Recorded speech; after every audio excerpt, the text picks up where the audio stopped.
Dollar সংকটের দিন শেষ, এবার ডলার বৃদ্ধিতে রেকর্ড গড়ছে নতুন বাংলাদেশ। 2022 সালের পর থেকেই বিগত সরকারের দোসরদের লুটপাটের কারণে বাংলাদেশের চরম রিজার্ভ সংকট দেখা দেয়। বাংলাদেশের মেহনতি মানুষের অর্থ বিগত সরকারের দোসররা ভারতের সহায়তায় পাচার করতে শুরু করে। একসময় 50 বিলিয়নের রিজার্ভ খালি করে পালিয়ে যায় দোসররা। ছাত্র জনতার নতুন বাংলাদেশ যেন কখনো মেরুদণ্ড সোজা করে দাঁড়াতে না পারে, এই উদ্দেশ্যই ছিল দোসরদের। তবে তাদের ষড়যন্ত্রকে উড়িয়ে দিয়ে এবার ছাত্র জনতার নতুন বাংলাদেশে হচ্ছে ডলারের বৃষ্টি। বিগত সরকারের দোসররা যখন বাংলাদেশ বিরোধী ষড়যন্ত্রে ব্যস্ত, ঠিক তখনই বাংলাদেশে বৈদেশিক মুদ্রার বৃষ্টি শুরু হয়েছে। আমাদের প্রবাসীরা আরও একবার বাংলাদেশকে সংকটের হাত থেকে উদ্ধার করেছে। কিভাবে বাংলাদেশে হঠাৎ ডলার সংকট কাটিয়ে এখন বৈদেশিক মুদ্রার বৃষ্টি হতে শুরু করেছে, বিস্তারিত থাকছে বিডিটিউব নিউজের আজকের এই ভিডিওতে। গত কয়েক বছরে বাংলাদেশের ডলার সংকট তীব্র থেকে তীব্রতর আকার ধারণ করেছে। বিগত সরকারের দোসররা ছাত্র জনতার আন্দোলনের মুখে বাংলাদেশের রিজার্ভকে লুটপাট করে খালি করে পালিয়ে যায়। এখানেই থেমে থাকেনি স্বৈরাচারীরা।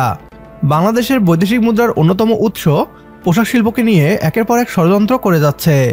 দেশের এমন এক কঠিন সময়ে এবার রেকর্ড পরিমাণ রেমিটেন্স পাঠিয়েছে প্রবাসীরা, যার পরিমাণ 2.64 বিলিয়ন ডলার। দেশীয় মুদ্রায় যার পরিমাণ 31,668 কোটি টাকা। একক মাস হিসাবে আগে কখনোই এত পরিমাণ রেমিটেন্স আসেনি। এর আগে করোনাকালীন 2020 সালের জুলাইয়ে 2.69 বিলিয়ন ডলার রেমিটেন্স এসেছিল। এবার সেই রেকর্ড ভাঙল 2024 সালের বিজয়ের মাস ডিসেম্বরে। বাংলাদেশ ব্যাংক সূত্রে এ তথ্য জানা গেছে। বাংলাদেশ ব্যাংকের তথ্য বলছে 2024 সালের শেষ মাস ডিসেম্বরের পুরো সময়ে রেমিটেন্স এসেছে প্রায় 264 কোটি ডলার, যা গত বছরের একই সময়ের চেয়ে 64 কোটি 80 লাখ ডলার বেশি। গত বছরের ডিসেম্বরে এসেছিল 199 কোটি 10 লাখ ডলার। 2024 সালের জুলাই মাস বাদে বাকি 11 মাসে 2 বিলিয়ন ডলারের বেশি রেমিটেন্স এসেছে। এভাবেই প্রবাসীদের পাঠানো রেমিটেন্সের হাত ধরে বাংলাদেশ ডলার সংকট কাটিয়ে উঠছে।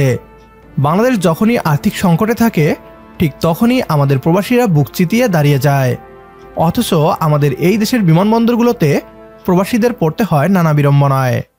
ছাত্র জনতার নতুন সরকারের প্রতি আমাদের অনুরোধ, প্রবাসীদের সকল অসুবিধা সমাধান করে তাদের প্রাপ্য সম্মান দেয়া হোক। আমাদের সাথে একমত হলে কমেন্ট বক্সে ইয়েস লিখে জানিয়ে দিন আমাদের। সেই সাথে ভিডিও শেয়ার করে দেখার সুযোগ করে দিন আপনার বন্ধুদের। পরবর্তী ভিডিও দেখার আমন্ত্রণ জানিয়ে বিদায় নিচ্ছি আজ। আল্লাহ হাফেজ।